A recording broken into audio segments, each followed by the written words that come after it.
respuesta a sus preguntas, aquí, en Solución Bíblica. Comenzamos.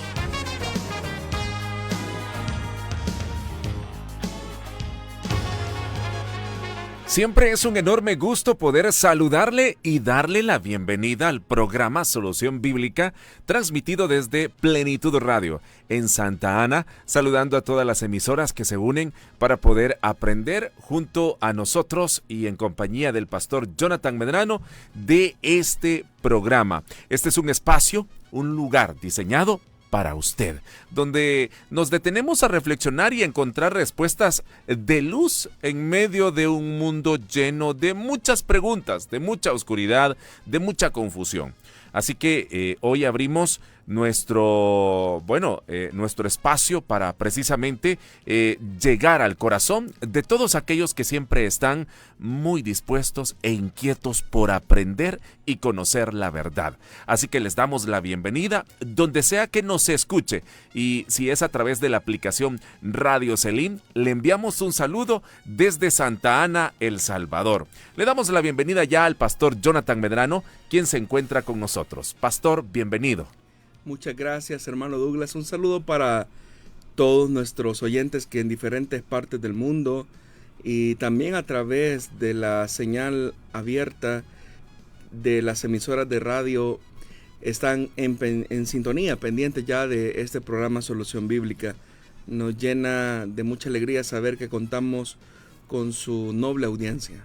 Claro que sí, la verdad nos alegra y esperamos que este sea un programa lleno de bendición para usted. Le invitamos entonces a que pueda ponerse cómodo si está en casa o en su trabajo o si conduce ahí con mucha precaución, ¿verdad? Pero vamos a presentarnos ahí abriendo la Biblia y buscar juntos la dirección de Dios para nuestra vida a la luz de estas inquietudes. Y le voy a compartir la primera de este programa. Pastor, dice la primera pregunta: ¿sacrificó Jefté realmente a su hija ante el Señor? Bueno, la historia de Jefté es una historia muy interesante, no solo porque revela cómo una persona puede llegar a alcanzar el éxito en su vida personal y aún así las raíces de amargura, las heridas no sanadas del pasado le pueden privar de las bendiciones que Dios le está concediendo en su presente. Todos conocemos la historia de Jefté, que Jefté fue el resultado prácticamente de una relación de adulterio que tuvo Galaad, precisamente un hijo de Galaad, Galaad mismo, quien se acerca a una mujer que se dedicaba a la prostitución sagrada, ¿verdad? Y como resultado de esa unión entre Galaad y la prostituta es que nace Jefté. Los hermanos de Jefté lo rechazan y le dicen: tú, por ser hijo de prostituta, no ser parte de nuestra familia, eres un bastardo y no vas a heredar con nosotros, no tendrás parte en nuestra familia. Es un rechazo el que le hacen a Jefté. Jefté tiene que irse, se rodea de muchas personas que no eran de buen vivir, pero a pesar de todo eso, Jefté logra desarrollar un liderazgo, logra desarrollar también la capacidad de defensa, y mientras la vida transcurre, llega un momento en el que los hermanos de Jefté, y específicamente la región donde ellos vivían, se encuentran amenazados por sus enemigos, específicamente los amonitas, que dice la Biblia que les hicieron la guerra. Y es ahí donde los jefes de Galaad, es decir, los descendientes de Galaad, se acercan a Jefté, le solicitan que por favor intervenga, que salga y los defienda, pero que a cambio de eso, pues Jefté pone unas condiciones, y parte de esas condiciones es que Jefté se va a convertir en el líder. Aquellos hombres aceptan las condiciones, no tenían mayor remedio, era eso o seguir siendo atormentados por sus enemigos. Jefté trata la manera de iniciar un discurso diplomático antes de ir a la guerra, y precisamente lamentablemente esa relación diplomática o ese medio de diplomacia que Jefté quiere usar no tiene su fruto. Entonces Jefté se ve obligado al uso de la fuerza. Todo eso se encuentra en el capítulo 11 del libro de los jueces. Cuando Jefté va a la guerra, él hace una promesa al Señor, y es que si el Señor le concede la victoria, la primera persona que salga al encuentro a recibirlo con alegría, a reconocer su victoria, sería una ofrenda que él presentaría delante del Señor y la entregaría en holocausto. Pero resulta ser, como lo señala el capítulo 11 en el versículo 34, dice que quien salió a recibirlo al son de panderos y bailando era su hija única. Y Jefté pues no tenía otra familia más que su hija. Cuando Jefté vio que su hija es la que sale al encuentro, él se rasga las vestiduras, y Jefté dice unas palabras que son algo extrañas, porque dice: ah, hija mía, me has destrozado por completo y eres la causa de mi desgracia. En realidad lo que Jefté se imaginaba al hacer un voto al Señor de este tipo era que quienes iban a salir al encuentro iban a ser los hermanos de Jefté. Entonces, por decirlo así, utilizando el sentimiento religioso, iba a lograr conseguir una venganza, cosa que no se logra, porque es la hija, su propia hija, su única hija, la que sale al encuentro. Y entonces Jefté le dice: eres la causa de mi desgracia, juré algo al Señor y no puedo retractarme. Entonces la muchacha le dice: Padre mío, le has dado tu palabra al Señor, haz conmigo conforme tu juramento, ya que el Señor te ha vengado de tus enemigos los amonitas. Pero concédeme esta sola petición, añadió: ya que nunca me casaré, dame un plazo de 2 meses para retirarme a las montañas y llorar allí con mis amigas. Está bien, puedes ir, le respondió él, y le permitió irse por 2 meses. Ella y sus amigas se fueron a las montañas y lloró porque nunca se casaría. Entonces, algunos intérpretes de la Biblia, esa es una hipótesis, sostienen que en realidad Jefté nunca sacrificó a su hija, sino que el juramento que él hizo pues se tradujo en que la muchacha nunca se pudo casar con nadie, ¿verdad? Sino que se mantuvo virgen a perpetuidad, y que por lo tanto no hubo tal ofrecimiento en holocausto, en ofrenda hacia el Señor. Pero lo cierto es que el juramento que hace Jefté es este, y es el que se encuentra en el versículo 30. Si verdaderamente entrega a los amonitas en mis manos, quien salga primero de la puerta de mi casa a recibirme cuando yo vuelva de haber vencido a los amonitas, será del Señor, y lo ofreceré en holocausto. O sea, Jefté claramente está ofreciendo un sacrificio humano, está haciendo la promesa de ofrecer al Señor un sacrificio humano, pensando que van a ser sus hermanos los que van a salir al encuentro a recibirlo, pero para fiasco de él es su propia hija, su única hija. Entonces, más adelante el pasaje nos dice que cumplidos los 2 meses volvió a su padre, y él hizo con ella conforme a su promesa. Ella era virgen. Entonces dice la escritura que de ahí se originó la costumbre israelita de que todos los años, durante 4 días, las muchachas de Israel recordarán a la hija de Jefté de Galaad, precisamente porque fue ofrecida. Y la razón de esto es porque el libro de los jueces tiene una frase que básicamente encierra toda la situación de fe y la tensión social que se vivía al interior de Israel. Y es que cada quien hacía lo que mejor le parecía. Estamos claros que en la ley de Moisés el Señor rechaza completamente los sacrificios humanos. Precisamente por eso es que Él estipuló toda una normativa en la que los sacrificios de animales eran sustitutos para el tema de los holocaustos o sacrificios humanos, porque el Señor aborrecía eso. Pero como en la época de los jueces se vivía una oscuridad espiritual, se vivía también hasta cierto punto momentos de apostasía. Esta ignorancia que Jefté muestra de la ley de Moisés habla de la decadencia total que tenía Israel.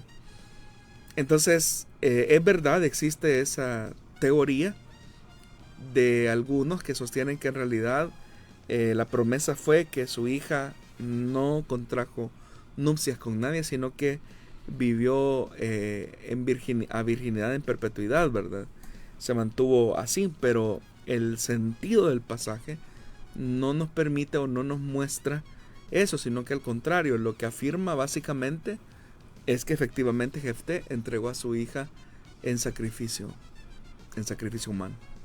Pastor, sí, bueno, si esto fue así, si él la ofreció en sacrificio, como dice el relato, eso nos sirve como una advertencia bastante dura en el hecho de saber que hacer votos a Dios o hacer promesas es algo bastante serio. Bueno, no sé, lo tomaban ahí, pero no sé cómo se toma ahora también, ¿verdad?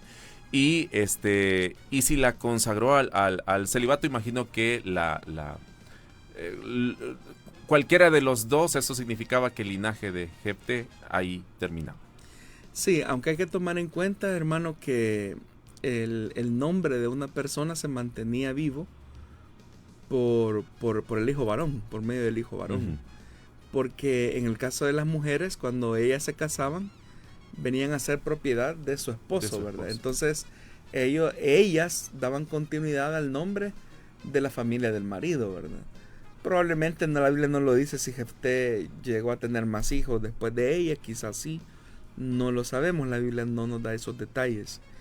Pero lo que usted dice es cierto, y al menos Jefté tenía una conciencia de que si se hacía un voto al Señor, se tenía que cumplir. Porque cumplir un voto al Señor traía como consecuencia una bendición. No cumplirlo acarrearía maldición. Pero obviamente que estos votos tenían que estar circunscritos dentro de la normativa que Dios mismo había estipulado. Entonces, si Jefté hubiera reparado y hubiera dicho, bueno, estoy utilizando mis deseos de vengarme hacia mis hermanos y esto como consecuencia está acarreando la muerte de mi propia hija, esto es haberse alejado totalmente de la voluntad de Dios. Pero el detalle es que pesaba más la superstición, pesaba más incluso la ignorancia, y esa era la época de los jueces en realidad, una época de profunda ignorancia. Esto nos lleva a pensar, hermano, en que muchas veces las personas pueden hacer juramentos, compromisos religiosos, por pura ignorancia, ¿verdad?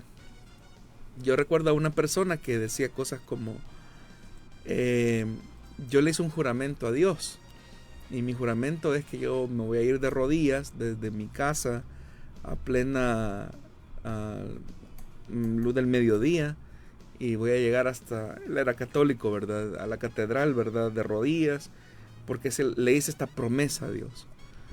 Entonces, Dios no ha pedido sacrificios de ese tipo, ¿verdad? Y sin embargo la gente lo hace por ignorancia, porque creen que con eso consiguen un favor de Dios. Recuerdo otra persona que también decía algo así como, no voy a dejar crecer la barba porque yo se lo prometí a Dios. O sea, ¿qué gana Dios con que una persona se deje crecer la barba, ¿verdad? O sea, pero es una mezcla como de ignorancia, con un poco de superstición. Exactamente. Entonces, pero eso porque se ignora la verdad de la palabra. Dios desea que si nuestro compromiso con Él sea precisamente como el resultado de nuestra devoción y de nuestra fidelidad por Él, y no porque a través de un acto supersticioso vamos a tratar la manera de doblarle el brazo a Dios, ¿verdad?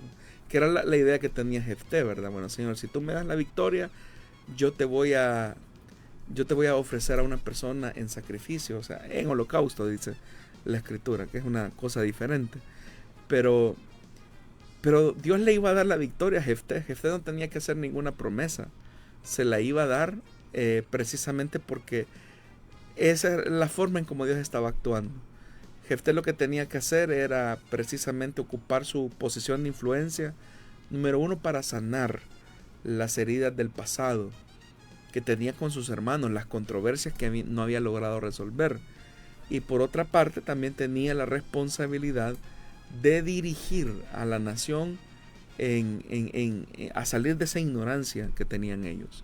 La historia de Jefté tiene un paralelo en cierta forma con la historia de José. Porque al igual que José, él fue rechazado por sus hermanos, igual que Jefté. A José prácticamente sus hermanos lo obligaron a salir del hogar de su padre, igual que a Jefté. Es decir, hay circunstancias que son similares. Pero a pesar de que esas circunstancias fueron similares, los resultados en ambos fueron distintos.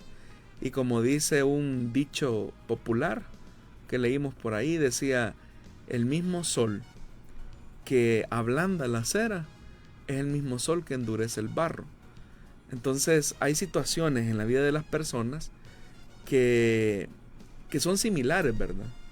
Y esas situaciones les permiten a ellos replantearse de cara al futuro. Entonces, por ejemplo, puede ser que en una familia dos muchachos se hayan criado con un padre alcohólico, ¿verdad? Entonces uno de ellos dice: bueno, mi papá nos daba mala vida, no nos dejaba dinero para comer con mi mamá, mi papá prácticamente perdía todos los empleos, entonces yo no voy a ser así. Cuando crezca, yo voy a aborrecer ese vicio, ni me voy a acercar a él, y mi vida va a ser diferente. O sea, pero quizás en esa misma familia hay otro hijo, ¿verdad? Que dice: bueno, y si mi papá lo hacía, ¿por qué yo no lo puedo hacer? Y en ese sentido, pues se cumple ese dicho, ¿verdad? Que el mismo sol que ablanda la cera es el que endurece el barro. Entonces, ¿por qué dos personas de una misma casa responden de manera distinta a una situación que parece similar, como fue el caso de José y de Jefté? La razón es muy sencilla. Todo tiene que ver con respecto a la actitud, y el tema de la fe es indispensable para aprender a desarrollar una actitud resiliente frente a la vida. Lamentablemente no fue el caso de Jefté. Él alcanzó grandes victorias, alcanzó una posición de influencia, pero esa posición evidentemente la estaba utilizando para vengarse de sus hermanos, y al final el herido fue él. José igualmente alcanzó una posición de influencia, pero esa posición no la ocupó para vengarse de sus hermanos. Y aunque tenía la posibilidad de hacerlo, él entiende que detrás de todo ese proceso doloroso había un Dios que estaba obrando un bien mayor en su vida, que iba a favorecer a sus hermanos y a los miembros de su familia. Muy bien. Gracias, pastor, por esta respuesta. Y bueno, le invitamos a que nos acompañe a realizar la primer pausa de esta edición del programa Solución Bíblica, y luego vamos a regresar con más.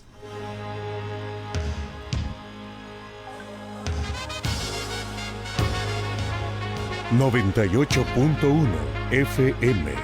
Plenitud Radio... Restauración 100.5 FM... 540 AM... La Estación de la Palabra... 1450 AM... Restauración San Miguel... y Cielo FM...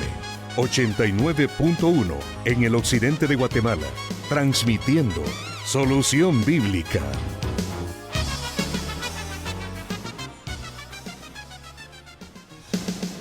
Le agradecemos por continuar en nuestra sintonía. Estamos conscientes que la vida está llena de interrogantes, decisiones difíciles a veces, e inquietudes que no nos dejan descansar, no nos dejan en paz, ¿verdad? Pero afortunadamente usted y yo, como hijos de Dios, y bueno, usted, querido oyente que nos acompaña, tenemos la palabra de Dios, tenemos la Biblia, y a la luz de ella pues podemos encontrar respuestas a las diferentes inquietudes o situaciones que se nos vienen a nuestra vida. Vámonos entonces con la siguiente inquietud que se ha recibido al programa. Dice de la siguiente manera: ¿qué significa la transubstanciación?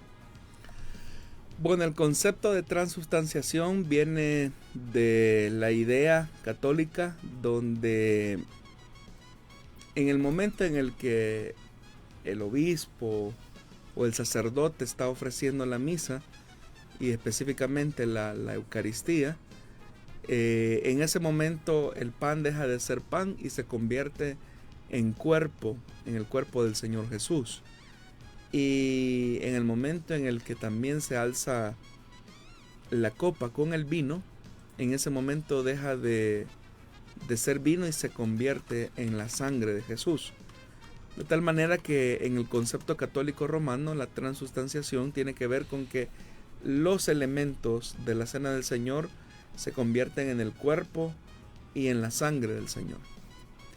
Ahora, no es solamente ese el concepto que existe con respecto a la cena del Señor, sino que también está lo que se conoce como la cosustanciación, que ya es más un concepto de tipo protestante y es como un punto intermedio, donde sí hay una presencia de Jesús en esos elementos, pero no es que los elementos se conviertan en el cuerpo y en la sangre.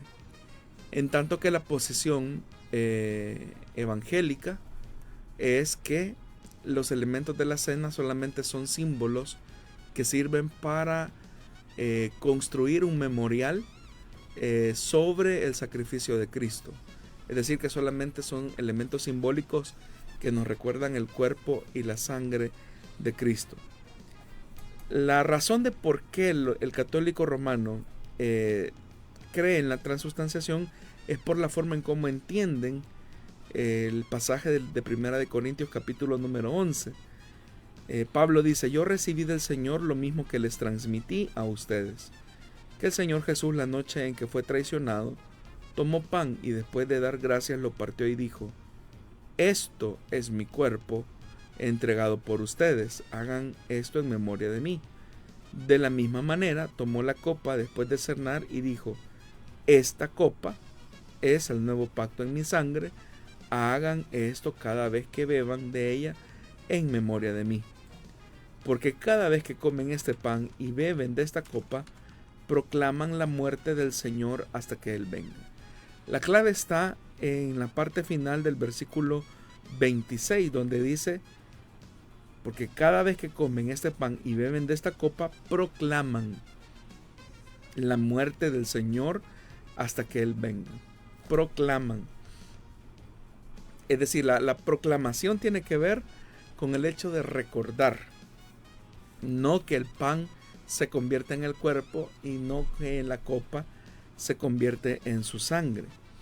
Entonces esa es la idea. Mientras el católico romano considera que la hostia se convierte en el cuerpo y el vino se convierte en su sangre, es como estar repitiendo el sacrificio de Cristo cada vez que hay una misa, ¿verdad?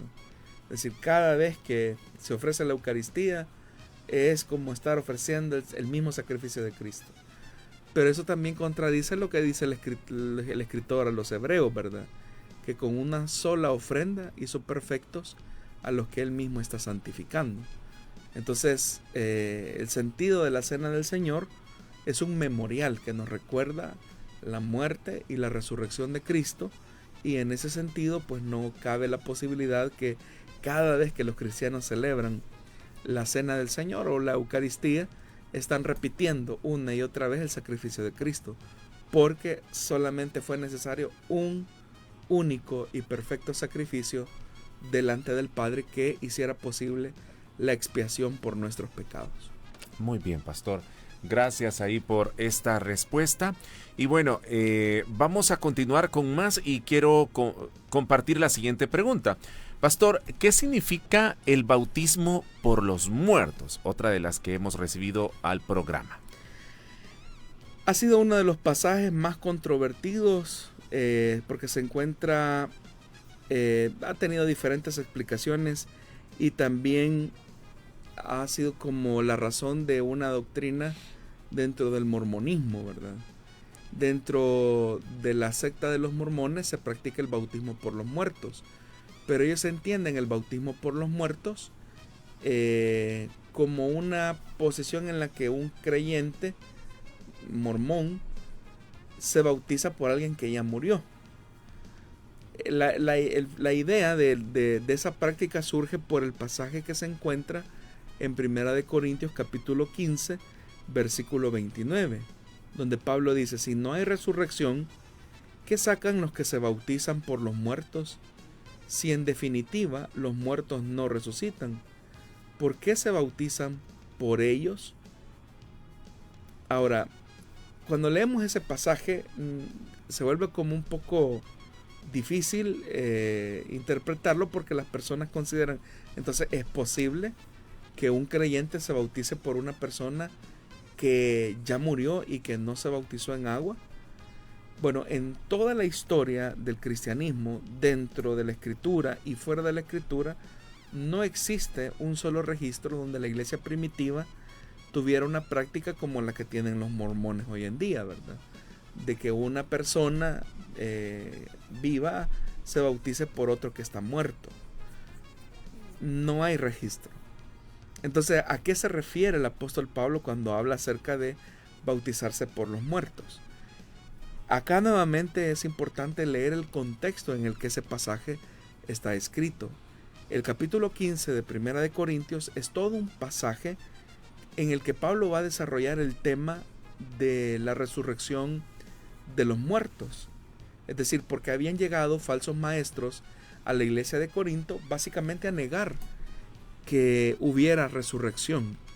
Y por esa razón es que ahora el apóstol Pablo se ve como en la necesidad de defender una de las doctrinas más importantes de la fe cristiana. Es de hecho que el fundamento medular de la fe cristiana. Cuando Pablo entonces llega a este versículo 29, él dice: si no hay resurrección, ¿qué sacan los que se bautizan por los muertos? Si en definitiva los muertos no resucitan, ¿por qué se bautizan por ellos? Y veamos lo que dice el 30. Y nosotros, ¿por qué nos exponemos al peligro a todas horas? Que cada día muero, hermanos, es tan cierto como el orgullo que siento por ustedes en Cristo Jesús nuestro Señor. ¿Qué he ganado si solo por motivos humanos en Éfeso luché contra las fieras? Si los muertos no resucitan, comamos y bebamos que mañana moriremos. No se dejen engañar. Las malas compañías corrompen las buenas costumbres. Vuelvan a su sano juicio como conviene y dejen de pecar. En efecto, hay algunos de ustedes que no tienen conocimiento de Dios y para vergüenza de ustedes lo digo. El apóstol Pablo entonces lo que está diciendo cuando habla acerca de quienes se bautizan por los muertos es precisamente que de aquellos que han estado en la mayor disposición de entregar su vida por la causa del Evangelio. ¿Qué simboliza el bautismo? El bautismo en agua, por ejemplo, lo que simboliza es la muerte del creyente, la sepultura del viejo hombre y la resurrección a una nueva vida. De manera simbólica, eso es lo que representa el bautismo. Entonces, ¿qué sentido tiene que una persona se bautice y a través de ese acto, de manera simbólica, esté diciendo que muere a su vida vieja, su viejo hombre sepultado, pero también en la esperanza de que resucita una nueva vida que se va a extender en el mismo día que el Señor venga por nosotros o nos resucite de entre los muertos? Y por eso es que el apóstol Pablo dice: si no hay resurrección, ¿qué se sacan los que se bautizan por los muertos? Dice: si en definitiva los muertos no resucitan, ¿por qué se bautizan por ellos? Entonces el sentido del pasaje tiene que ver con eso, con la idea o la responsabilidad que tiene el creyente, ¿verdad? De que su fe básicamente se une a la esperanza de la resurrección. Por otra parte, el bautismo mismo es un reflejo de esa esperanza cristiana de la resurrección, porque lo hacemos precisamente en el nombre de aquel que estuvo muerto y que también resucitó de entre los muertos.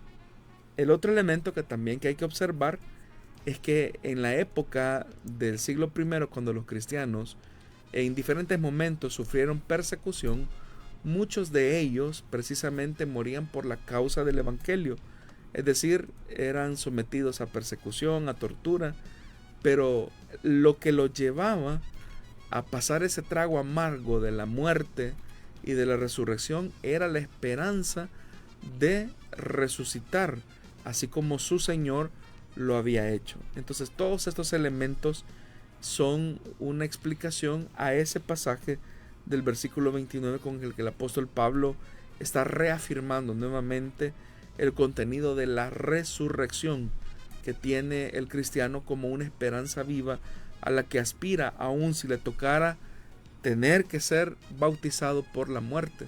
Sabe que va a resucitar a una nueva vida. Muy bien, pastor. Bueno, gracias por la respuesta. Vamos a irnos a una nueva pausa y queremos invitarle para que siga pendiente porque ya volvemos con más del programa Solución Bíblica. Solución Bíblica, con el pastor Jonathan Medrano, desde Plenitud Radio para El Salvador y el mundo.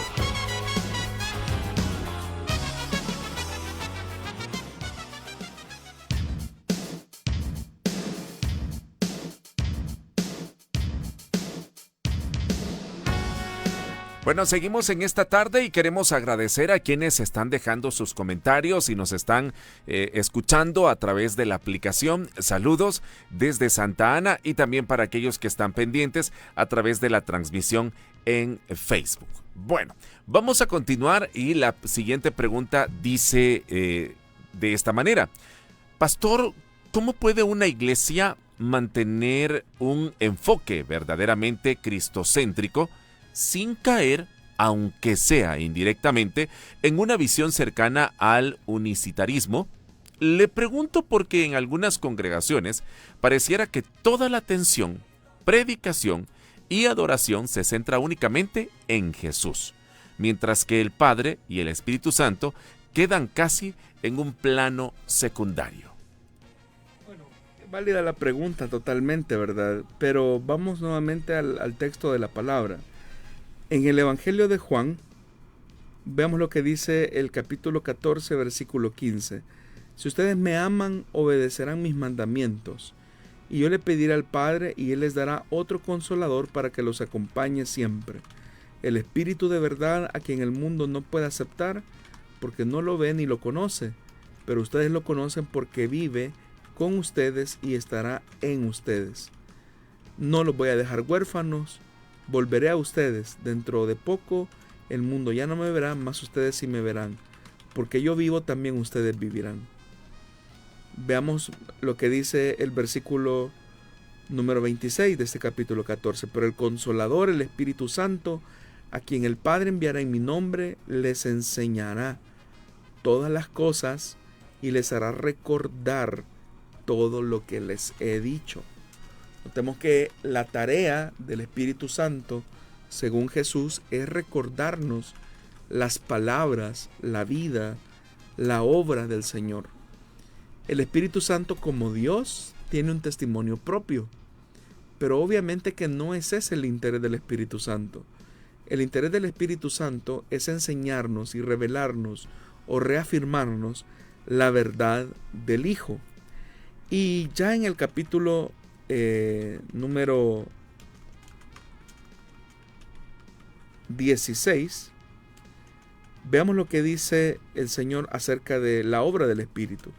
En el versículo 5, ahora vuelvo al que me envió, pero ninguno de ustedes me pregunta ¿a dónde vas? Al contrario, como les he dicho estas cosas, se han entristecido mucho, pero les digo la verdad, les conviene que me vaya, porque si no lo hago, el Consolador no vendrá a ustedes. En cambio, si me voy, se los enviaré, y cuando Él venga convencerá al mundo de su error en cuanto al pecado, a la justicia y al juicio. En cuanto al pecado, porque no creen en mí.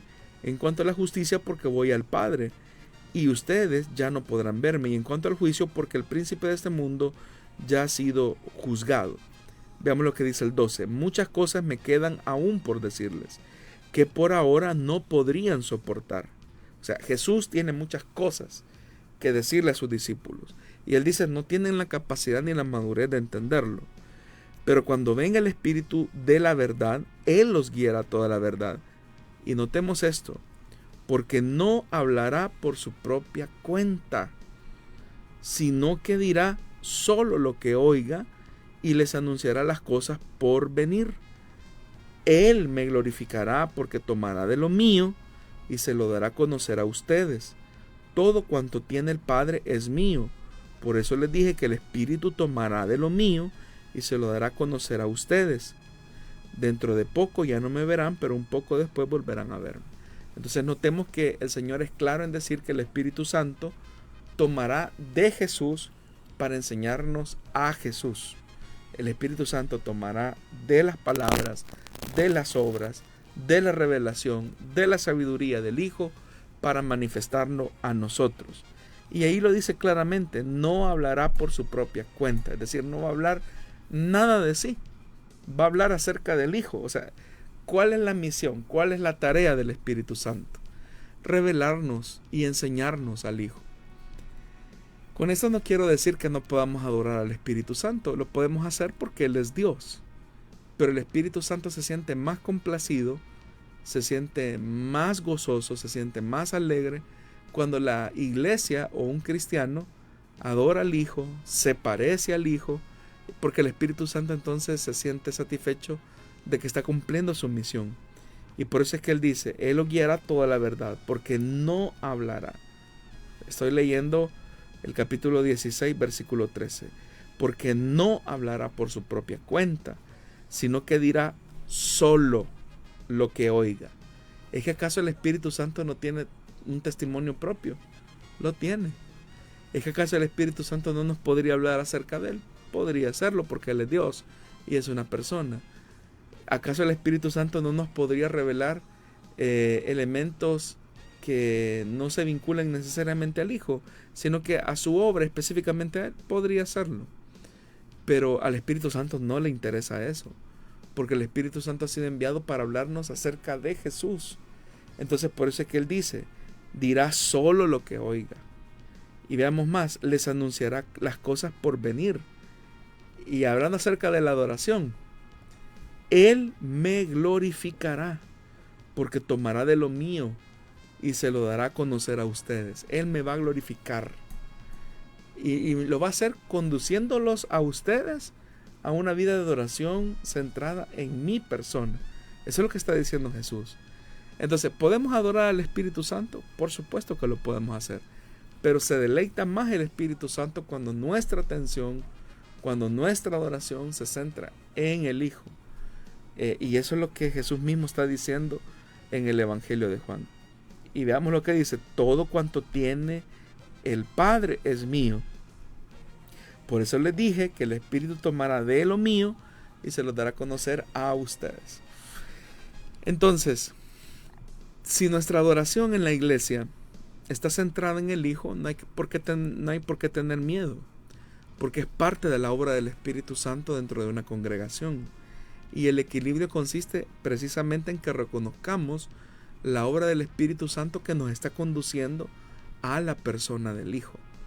Y esa condescendencia que tiene el Señor sobre sus discípulos, sobre su iglesia, es precisamente porque Él revela que todas las cosas al final van a terminar siendo reconciliadas en Jesucristo. Ok, bueno, ahí quizás la duda, ¿verdad?, del oyente es que no corremos el peligro entonces, cuando centramos toda nuestra atención en Jesús, en parecer una de estas iglesias que que son una secta, ¿verdad? Porque es bien importante comprender, según lo que usted explica, la función que cada una de las tres personas de la Trinidad pues tienen, ¿verdad? Y cómo cada una de ellas armoniza y aún hasta nosotros armonizamos, ¿verdad? En esa adoración y en la obediencia que le debemos a Él. Es correcto, porque el objetivo no es que nos parezcamos al Espíritu Santo. El objetivo es que nos parezcamos a Jesús. Y el Espíritu Santo juega un papel importante. Por eso es que, a diferencia de las sectas, un enfoque trinitario, pues obviamente que nos hace entender que el Padre en amor envía a su Hijo para poder tener nosotros relación con Él.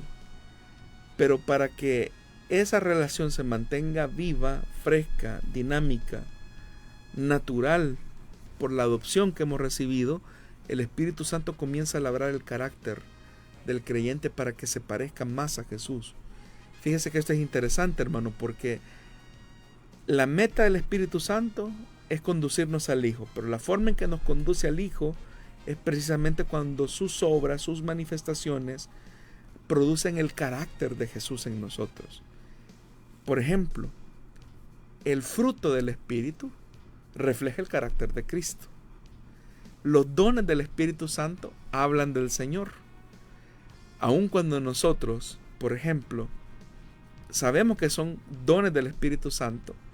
Usted no me va a dejar mentir que en muchas ocasiones hemos escuchado expresiones como así dice el Señor, o el Señor dice esto, o el Señor dice lo otro.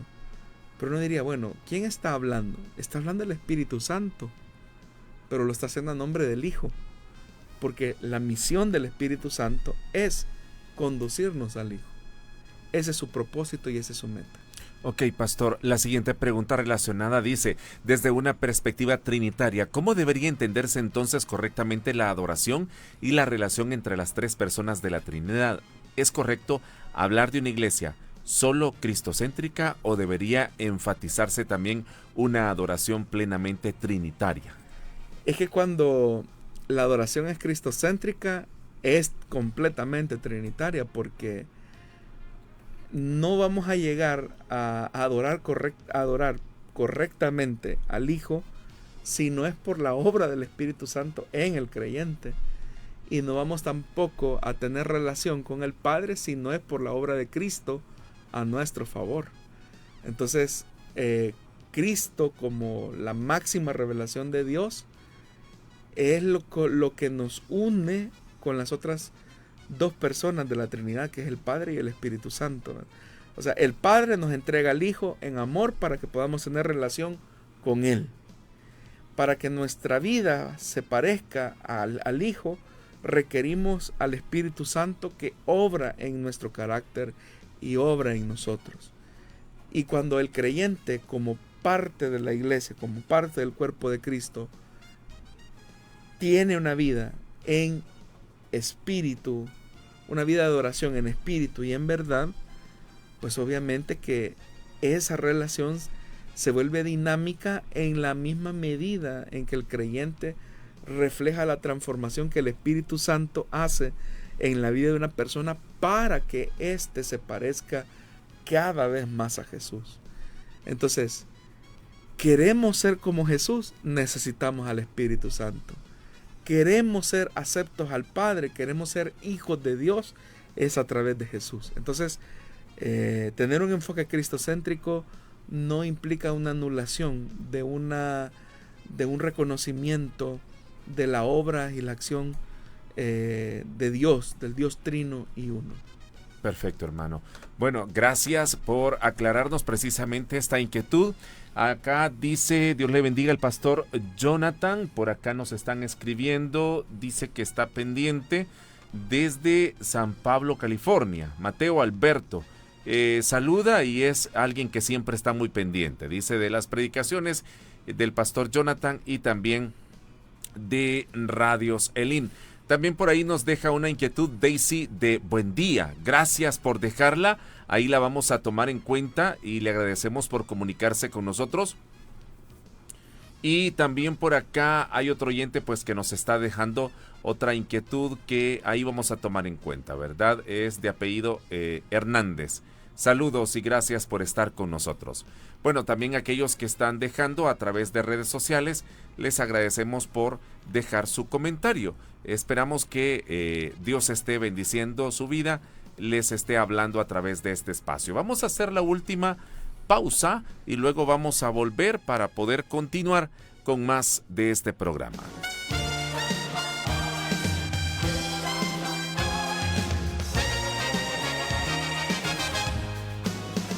Escríbenos tus preguntas al número de WhatsApp de Plenitud Radio, 503-7848-5605.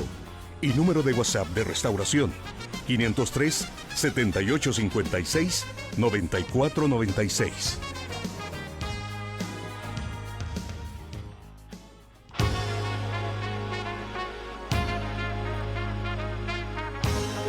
Estamos en la parte final de este programa, pero todavía hay una inquietud que queremos compartir y dice de la siguiente manera. ¿Cuál era la razón por la que Satanás disputaba el cuerpo de Moisés con el arcángel Miguel, pastor? Bueno, la referencia se encuentra en la carta de Judas, cuando el escritor dice: ni siquiera el arcángel Miguel, cuando argumentaba con el diablo disputándole el cuerpo de Moisés, se atrevió a pronunciar contra él un juicio de maldición, sino que dijo que el Señor te reprenda. Eso es todo lo que dice el pasaje. Sobre una explicación de cuál fue el motivo por el cual Satanás se quería apropiar del cuerpo de Moisés, o el arcángel Miguel disputándose el cuerpo de Moisés, argumentaba contra el diablo y trataba la manera de tener de obtener esta victoria, de tener esta lucha, garantizar la victoria en esta lucha. Hay diferentes interpretaciones. Por ejemplo, en los libros que se conocen como libros apócrifos, específicamente de la apocalíptica judía, el argumento que se da ahí es porque Satanás consideraba a Moisés indigno de que Dios le diera una sepultura en la cumbre del monte. Recordemos que Satanás, por ejemplo, Moisés se había manchado las manos de sangre al haber asesinado a un egipcio. Entonces, bajo esta historia, ¿verdad?, que es una historia que se encuentra, repito, en los libros apócrifos del Antiguo Testamento, dicen que Satanás consideraba como indigno que Moisés fuera sepultado por la misma divinidad. Pero también otros textos posteriores a estos, estoy hablando específicamente ya del siglo II, siglo III, interpretaban, por ejemplo, el caso de los padres de la iglesia, que en realidad lo que Satanás quería hacer de Moisés era un objeto de idolatría para Israel. Entonces, obviamente que al tener un cuerpo, eso iba a permitir que Israel pudiera manifestar de su devoción, de su afecto, de su admiración a Moisés, una acción de profunda idolatría. Entonces, esas son las posibles respuestas. Repito, y quiero ser enfático con lo primero, la explicación de los libros apócrifos pues no es inspirada por Dios, no lo es. Y las explicaciones que dieron a los padres de la iglesia, incluso algunos rabinos, sobre la posibilidad que se utilizara el cuerpo de Moisés como un símbolo de idolatría en medio del pueblo de Israel, también es una interpretación posterior, y obviamente que es eso, una interpretación.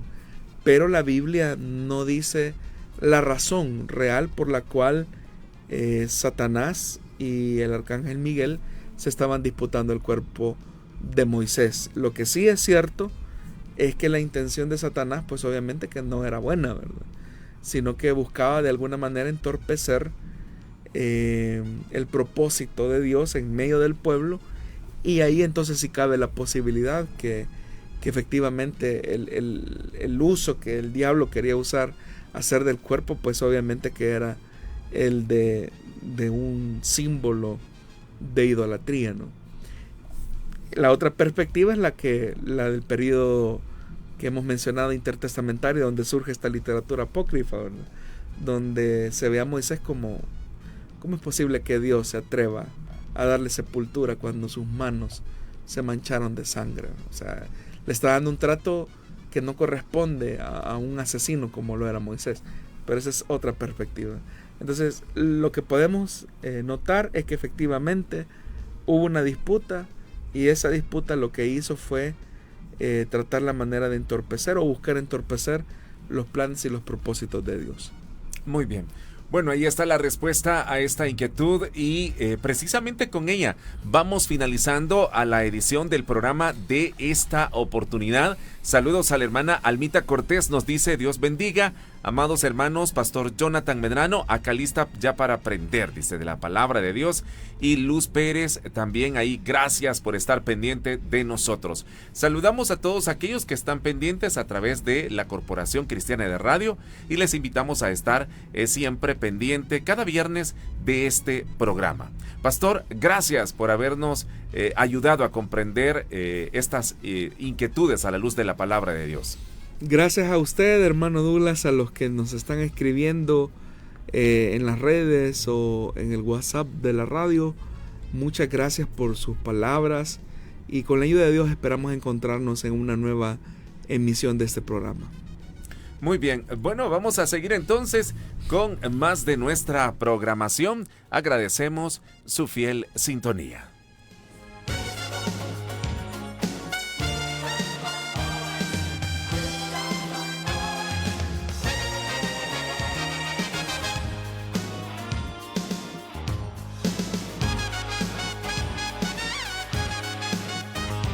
Dios da la sabiduría y el conocimiento. Solución Bíblica. Hasta el próximo programa.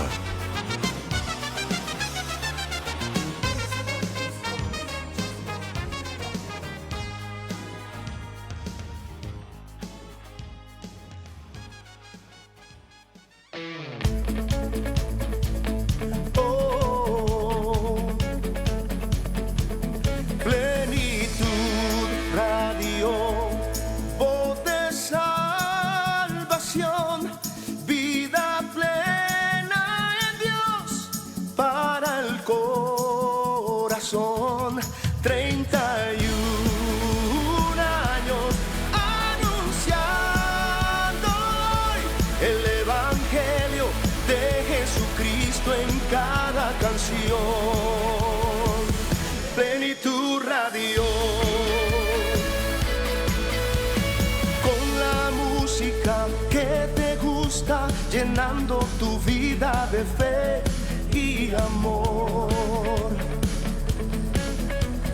Con la música que te gusta, llenando tu vida de fe y amor. Plenitud Radio, voz de salvación, vida plena en Dios para el corazón. 31 años anunciando hoy el Evangelio de Jesucristo en cada canción. Plenitud Radio.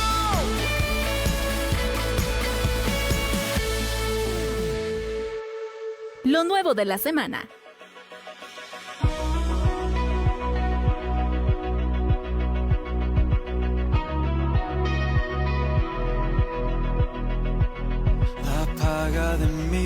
La paga de mi pecado era muerte.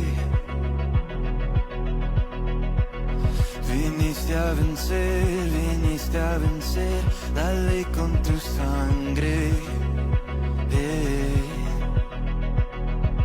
Era cautivo, me hiciste libre.